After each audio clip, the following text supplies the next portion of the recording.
Hey everyone, my name's Leanne. I'm the face behind Small Gestures Vintage and Crafts, and whether you are new here or are returning, thank you so much for hanging out with me. I appreciate you watching.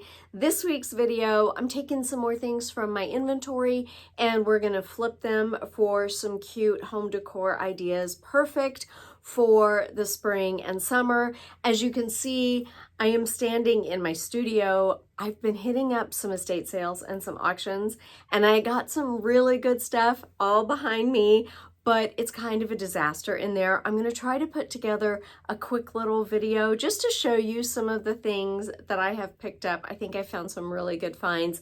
And I have this guy. What do you think? Like, I picked up 6 of these decor pieces. They're just like old fence boards, but look how cool that is. What do you think? I mean, I've got quite a few of them. Should I leave a couple plain? Maybe some milk paint on them to really give it a nice chippy finish. They're so lightweight. I just figured they'd be great on a wall. Let me know, what would you do with this for decor? But back to the video. If you're ready, let's do it. My first project this week are these pair of wooden candlesticks I had in my inventory, and I'm not a big fan of the heavy distressing that you see here. And if you look at the top, you can see there are some like piggy tails or swirl marks from the orbital sander, and I don't want those marks to show through the new paint job I'm going to put on these, because I am going to turn these into risers. I have these octagonal pieces that I also had in my inventory, and we're going to pair these two together and make some candlestick risers. But first, I need to take my sander to these candlesticks and smooth out. There are a couple rough spots, and I want to smooth out some of those piggy tails so I have a nice smooth surface for the paint job, because I am going to be repainting these with French Eggshell by Fusion. It's the same color family, it's just toned down a little bit. I like this teal color, but it's a little too intense for me. I just want a little bit of the color peeking through. So you can see I'm painting, and it really only took, because Fusion has a base coat and a top coat in it, it covers beautifully, and it really only took me about 1.5 coats to cover these candlesticks. I just had to go over some of the areas where that raw wood was showing through, and I'm going to let these dry and then start my own version of distressing.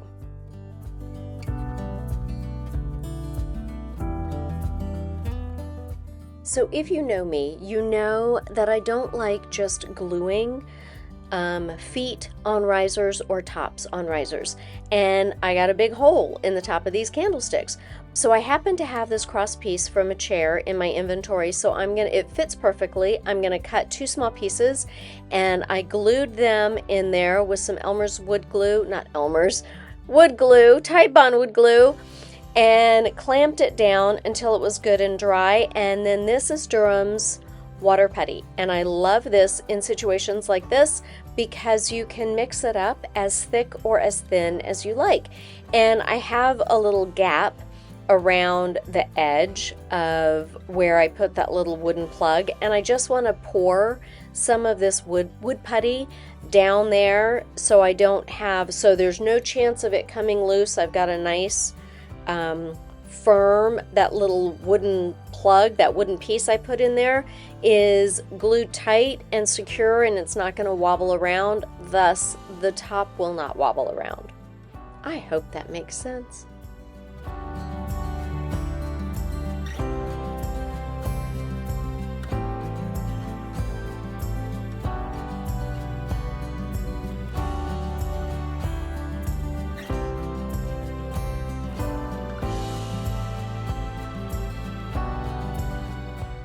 So while the wood putty was drying, I just started distressing just a little bit. I wanted to show the darker teal color, and then in some areas I wanted to show some wood, but just not be as intense as what it was when we started with, so I used the sanding pads combination, the sanding pads and this finger sander, to get around the curves of this candlestick and just bring out a little more natural distressing. And then if you saw last week's video, I did a riser with a whitewash on top, and this is Cashmere by Fusion. It's just a little bit of paint and a lot of water. I just made a whitewash out of it. I loved how that riser looked, so I decided to do the same with the wooden tops on the candlesticks.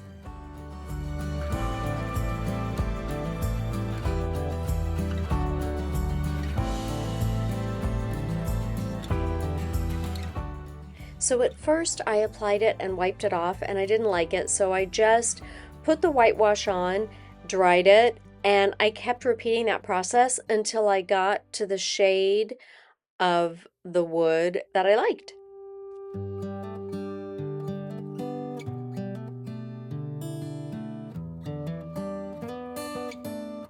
So the original plan was to whitewash the wooden tops and leave the candlesticks plain, but I didn't like how that looked. So I came in with the DIY dark wax and did the candlesticks in that and the tops as well. And I just love the richness that it gives to it. It just deepened it up just enough. And when you buff that wax off, it gives a really nice luster to the wood, and I think I show like a before and after between the two, so you can really see the difference that it makes between the two. And then this is the wooden riser piece. The one on the white has white wax and then dark wax on the left, and I'm just really glad that I made the decision for the dark wax.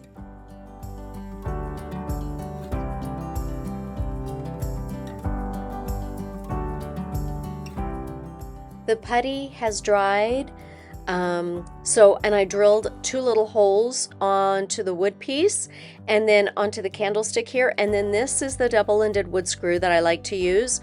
I go down just a little bit into the wood piece and then screw this double-ended wood screw, and then the riser top screws into the top of that, and it gives you a nice secure connection between those 2 pieces.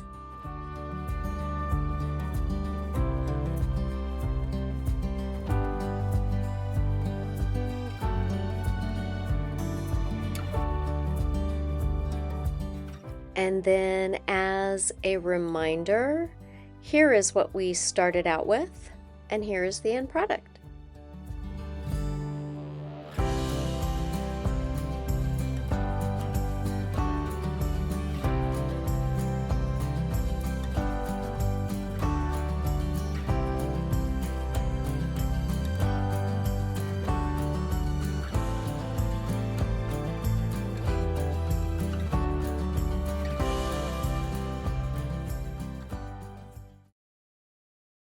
My second project this week is a super simple flip with this metal vase. I've had this in my booth for 2 falls now and it has not sold, so I wanted to give it just a little makeover, and I wanted to do pink for spring. This is Rosewater by Fusion, but I felt like this pink by itself would be too muddy with dark wax, so we're going to add in a little bit of Kissing Booth to make it a little vibrant.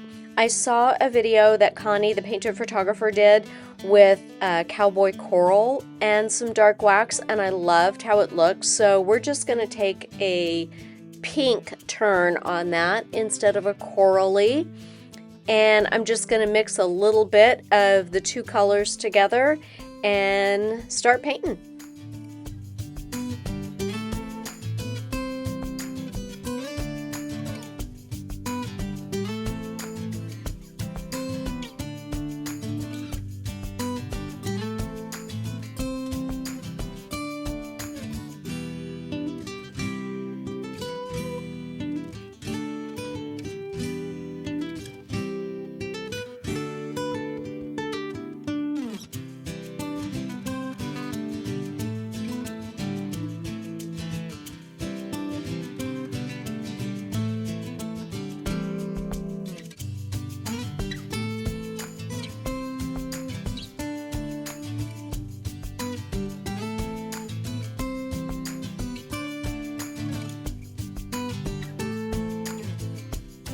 So this one did take about 3 coats to get good coverage and cover up that dark metal. And I'm not gonna lie, once it was all dried, I started to freak out a little bit when I saw the bright pink color. But then when I got the dark wax on it, all was good.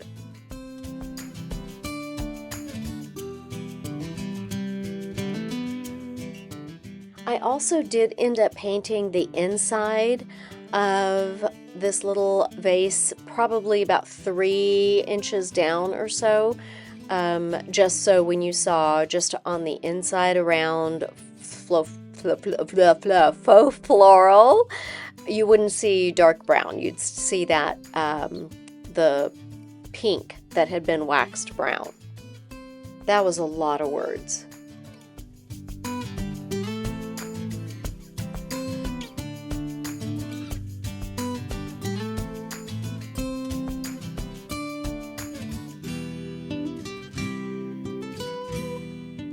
I really love how the dark wax just really tones down that sharp, intense color. Look at the handles right there, how it really just tones it down and softens it into just a really pretty, softer pink for spring and summer.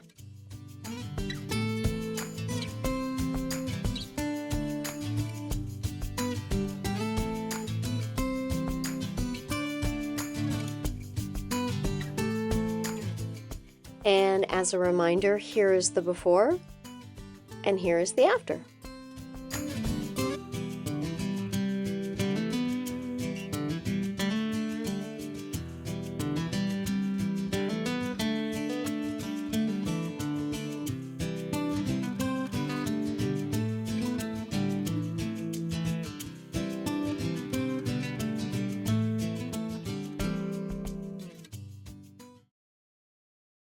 Project number 3 this week, I have these hangers that I've had in my stash. I got them from Hobby Lobby when they were like 75 or 95% off in this spring shop. And I have this little hot plate and then this longer, I guess, I don't know, would that be like a little cheese tray? I'm not exactly sure. But I always wonder, like, why do they drill holes front to back? Because when you hang things on a wall, the cord is going to twist, or if you can't hang it away from the wall because then it will spin. Why do they not drill holes from side to side? Why does it always go front to back?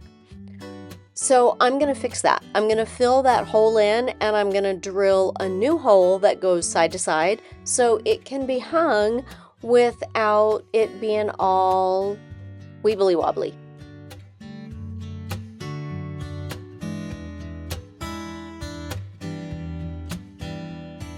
So I cut a skewer and some toothpicks down to glue into that little hole. I loaded them up with a bunch of wood glue and then stuck them down in the little hole, the little hanger hole, and hammered them through so they came through the other side, and I had lots of glue oozing out both sides.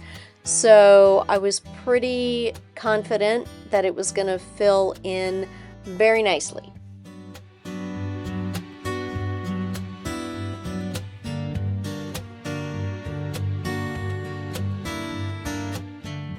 The glue has dried, the little wood pieces have been cut off, and so now I'm going to use some milk paint. This is Sweet Pickins milk paint in flour sack, and milk paint is a powder paint. You can see right there you use just the powder and water in a 1-to-1 ratio, and then mix it good for a couple of minutes and then let it sit for about 10. If you use one of these little whisker frother things, it doesn't take 2 minutes. That whips it up very nicely, and then I just set it aside for a little bit. You want the consistency of like a melted milkshake. That's what they say. Regardless of whatever tool you use, please put it immediately into water because milk paint is very hard to clean out if it sits and dries. So I just went in, and again, if you've not used milk paint, I went in with the first coat, and the first coat is always a pretty scary looking one. Your coverage is not so great, but then as you build on it, it really gives you a great coverage, and then when the chippy and the crackling starts to happen, that's when it gets really good.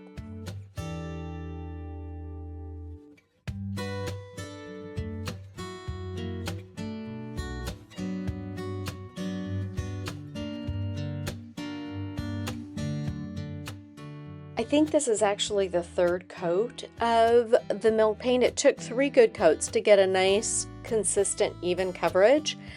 So with each layer, I just came in, and you can let it air dry, but if you use a heat gun or a hair dryer and hit it with some heat, then it will really speed up the drying process, one, and generally will give you more crackles and chips than what you might get if you just let it air dry.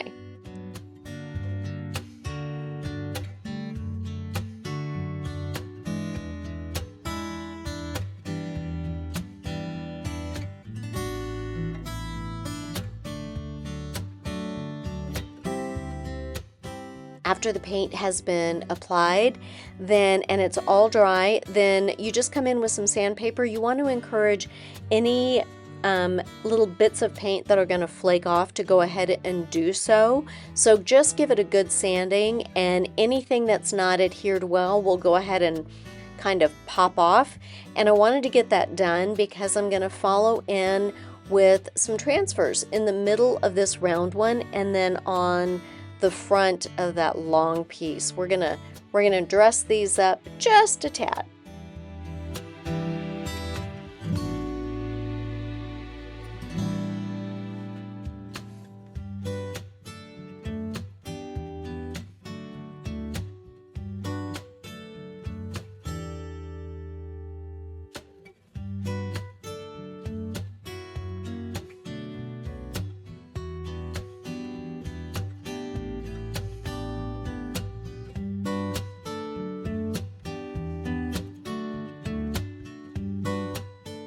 For this little round one, we're using some floral from Wild Bloomin' from the spring 2025 release.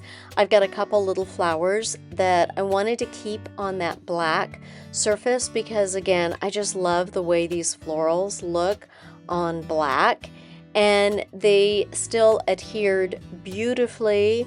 Went down very, very easily, even though you can't really see it, but it's like a textured surface. It's not flat like a chalkboard. This black in the middle of this little trivet or hot plate does have, and I'm assuming that's what it is, it does have some rugged areas in it, but the transfer still went down beautifully. I just burnished them really well, and then came in with a flat top coat to protect those transfers and kind of seal them in.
If you are a creator, you know that sometimes you hit record, but it might not actually take. And I'm so bummed because that's what happened when I put the transfer on the long one and it went down on the milk paint. I did not seal the milk paint beforehand. The transfer stuck down so easily. You know, sometimes when you do transfers, like, I guess it's what they call riding the wave, like the paper, that top plastic just peels right off, and that is exactly the way it was on this long one. And I did not capture that because I just didn't hit that button long enough, I guess.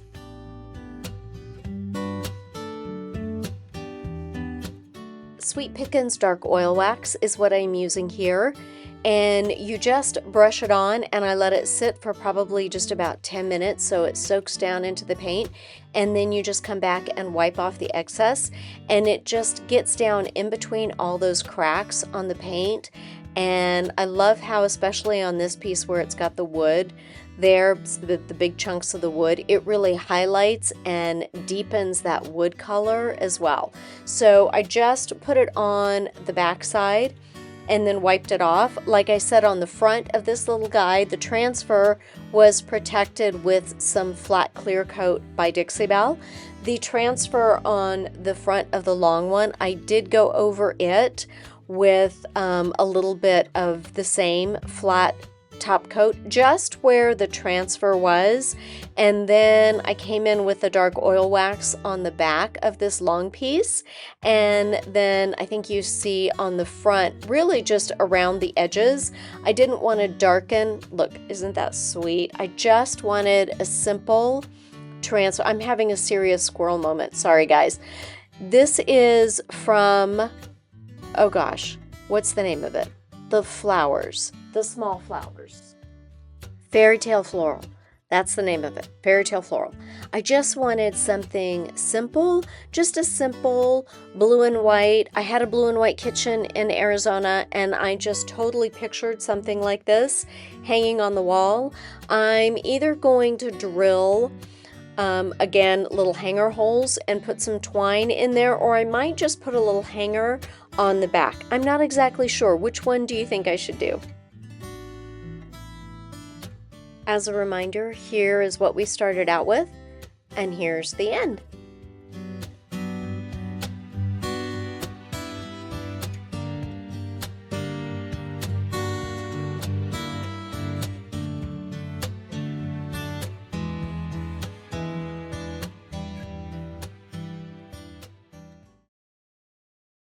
My fourth and final project this week is this little insert to a toolbox. I'm assuming that's what it is.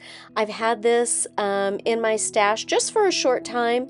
I love the size of it, and I really like the blue on the inside.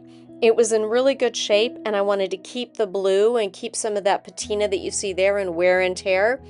So before I painted this, it is a slick surface, so I did give it a coat of slick stick and let it sit overnight. And then I wanted to come in with some paint, but do something a little different. If you know me and you've watched my videos, you know that I like depth and I like texture. So I'm also coming in with some sea spray, and this is just Dixie Belle white paint in white cap, I believe, and I added some sea spray to it. You can also do this with baking soda, just to thicken up the paint, and so when you apply it to your surface, it gives you some extra texture. There certainly was no rhyme or reason. I just went in with a chip brush and just dabbed it all over in areas, not all over the whole piece, but just randomly. It's kind of hard to see the white against the white, but I just did it randomly, and then I wanted some more color. I didn't just want white peeking through, so I decided to pull out one of the DIY cottage colors, and this is in Plum Pudding. And the DIY cottage colors, they have a built-in top coat and sealer, and you can see that bright purple color. That is not the color of the paint, but it has separated. So with any kind of like an all-in-one paint, you really need to make sure that you stir it thoroughly before and while you're using it to make sure that all of those ingredients, the paint color, the top coat, the base coat, are all mixed in thoroughly. So I added a little bit of the Plum Pudding. In hindsight, I wish I had taken out that white paint, because it really did tone it down to a lavender, and I thought it would show up more than what it actually did when I sanded it back, but that's all right. Live and learn. So I just mixed this in with the white and then proceeded to do the same thing. I just dabbed it all over the little metal tote and then just let it dry.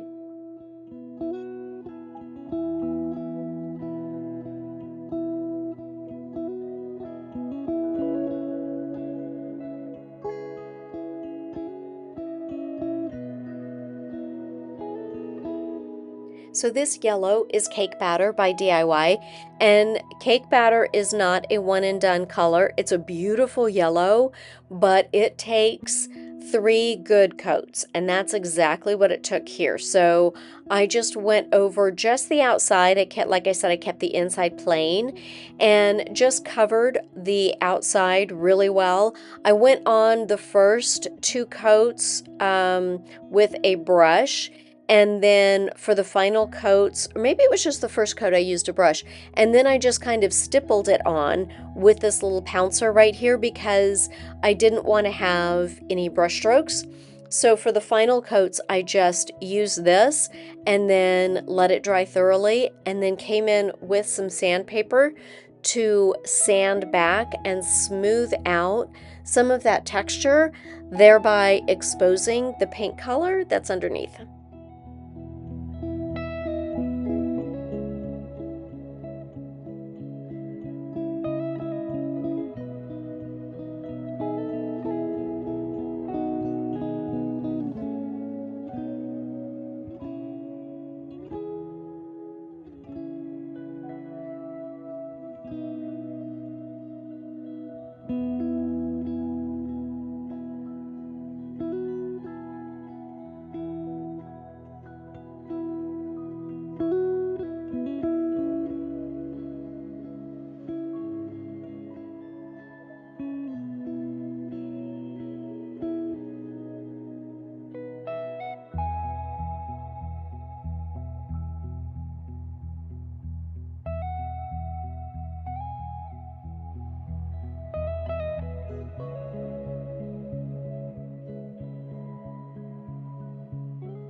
I know they do recommend that you seal in your paint before you apply the transfer. I did not do that in this case. And in general, I have had pretty good luck with transfers adhering without sealing them in beforehand, as long as I make sure that the paint is good and dry before I apply those transfers.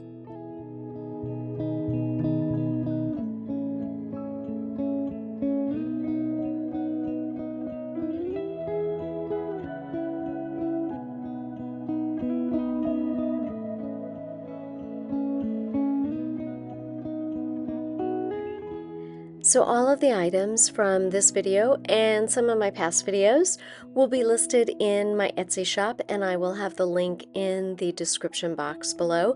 So if there's anything in particular that you like, feel free to go check it out.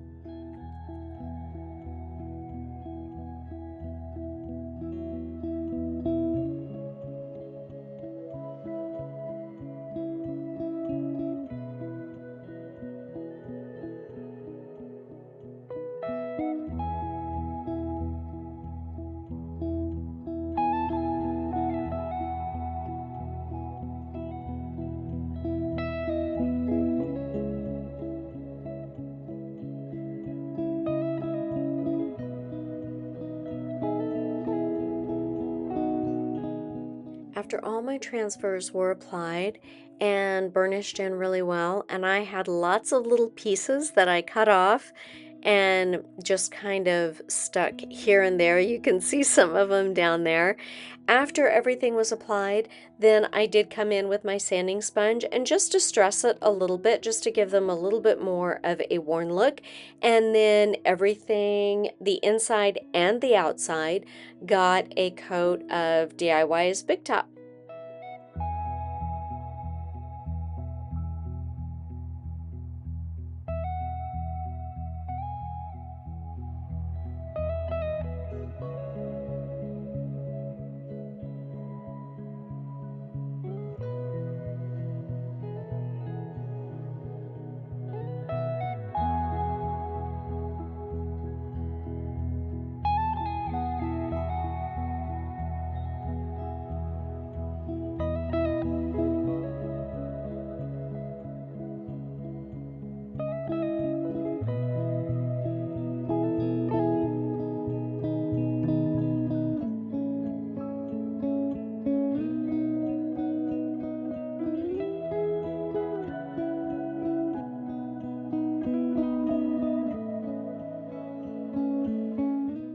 As a reminder, this was our starting point, and this is the end product.